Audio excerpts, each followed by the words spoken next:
नमस्कार मित्रांनो, मी गणेश मानकर इन्फिनिटी स्पर्धा परीक्षा अकॅडमीच्या या यूट्यूब चॅनलवर तुम्हा सर्वांचे स्वागत आहे। रेल्वे भरती ग्रुप डी मध्ये महत्त्वाचा प्रश्न आहे, तो म्हणजे 10वी वर्सेस आयटीआय। हे टेक्निकल पद आहेत, त्यांच्यासाठी आयटीआय कंपल्सरी व्हावं, 10वीच्या उमेदवारांनी अर्ज करता न यावं याच्यासाठीच आयटीआय उमेदवारांनी कोर्टात केस टाकलेली होती। दिल्ली हायकोर्टात ती जी आहे तर ती केस चालू आहे सध्या। 14 फेब्रुवारीला तिची एक हिअरिंग पण जी आहे तर ती झालेली आहे। याच्यामध्ये आयटीआय उमेदवारांचं असं म्हणणं आहे, आधी जे नोटिफिकेशन्स आलेले आहेत त्यांच्यामध्ये आयटीआयना सांगण्यात आलेलं होतं की तुम्हाला टेक्निकल पोस्टसाठी फक्त आयटीआय वाले एलिजिबल राहतील। नंतर 10वी साठी सगळ्या पोस्ट या खुल्या करून दिल्या। त्यांचं असं म्हणणं आहे की आमच्या शिक्षणाचा किंवा आम्ही घेतलेल्या शिक्षणाचा आम्हाला लॉस झालेला आहे। तर त्यात संबंधित अपडेट आलेली आहे, काय आलेले आहे या सर्व गोष्टी आपण जे आहे तर ते पाहणार आहोत। आपल्याला माहिती आहे लेवल 1 च्या याच्यासाठी म्हणजे ग्रुप डी ची नोटिफिकेशन जी आहे तर ती आलेली जानेवारी मध्ये फॉर्म भरणं सुरू झालेले आहे।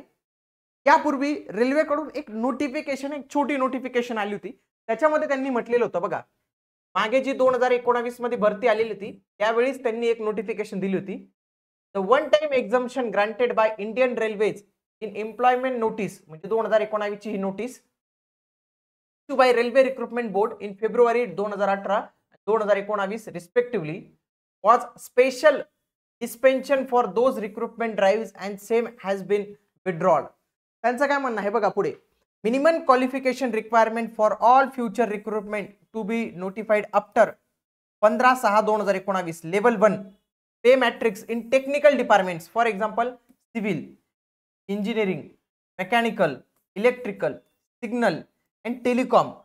तर यांच्यामध्ये लक्षात घ्या, यांच्यामध्ये त्यांनी सांगितलेलं होतं की एज्युकेशनल क्वालिफिकेशन काय असेल, 10वी पास प्लस आयटीआय, स्पष्ट म्हटलं, plus national apprentice certificate NAC granted by the national council vocational training और 10 प्लस आयटीआय, म्हणजे एनएसीचं सर्टिफिकेट किंवा हे, म्हणजे इथं आयटीआय कंपल्सरी इथं केलेलं होतं।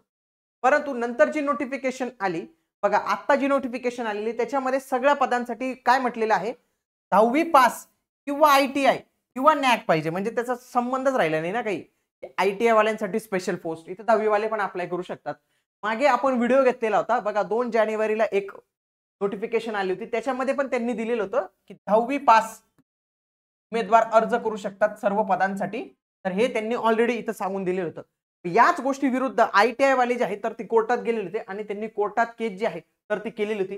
त्यांचं असं म्हणणं आहे की जे काही इंजिनिअरिंगचे डिपार्टमेंट आहे, जसं मेकॅनिकल, इंजिनिअरिंग, सिव्हिल, इलेक्ट्रिकल, या डिपार्टमेंटमध्ये फक्त आयटीआय होल्डरलाच अप्लाय करता यावं, 10वी पास वाल्यांना अप्लाय करता येऊ नये, याच्यासाठीच त्यांनी कोर्टात जे आहे तर ती केस इथं केलेली होती। आणि त्याच्या सध्या हिअरिंग जे आहे तर ते चालू आहे, पुढची मे बी 28 मार्च वगैरेला जे आहे तर ते हिअरिंग होणार आहे। सध्या याच्यावर कुठल्याही पद्धतीचा स्टे आलेला नाही, कुठल्याही पद्धतीने नवीन फॉर्म भरण्यासाठी त्यांनी सांगितलेलं नाही आहे। म्हणून सध्या कोणीही पॅनिक होऊ नका, कारण की खूप साऱ्या मार्केटमध्ये अफवा उडत असतात की नवीन भरती येणार आहे, 10वी पास वाल्यांना काढून दिलेलं आहे, आयटीआय वाल्यांच्या बाजूने निकाल लागलेला आहे। ना आयटीआय वाल्यांच्या बाजूने लागलेला आहे, ना 10वीच्या बाजूने निकाल लागलेला आहे। अजून कुठलाही याच्यावर जो आहे तर तो निर्णय झालेला नाही। भविष्यात या कोर्ट केसमध्ये काही अपडेट आल्यास तुम्हाला इन्फिनिटी स्पर्धा परीक्षा अकॅडमी या चॅनलवर नक्कीच कळणार आहे। म्हणून तुम्ही आपलं चॅनल जे आहे तर ते सबस्क्राइब करून ठेवा, इन्फिनिटी स्पर्धा परीक्षा अकॅडमी। बघा, हे चॅनल आहे आपलं, सबस्क्राइब बटन असतं, हे सबस्क्राइब करून ठेवा। भेटूया आता आपण पुढील व्हिडिओमध्ये, तोपर्यंत जय हिंद, जय महाराष्ट्र,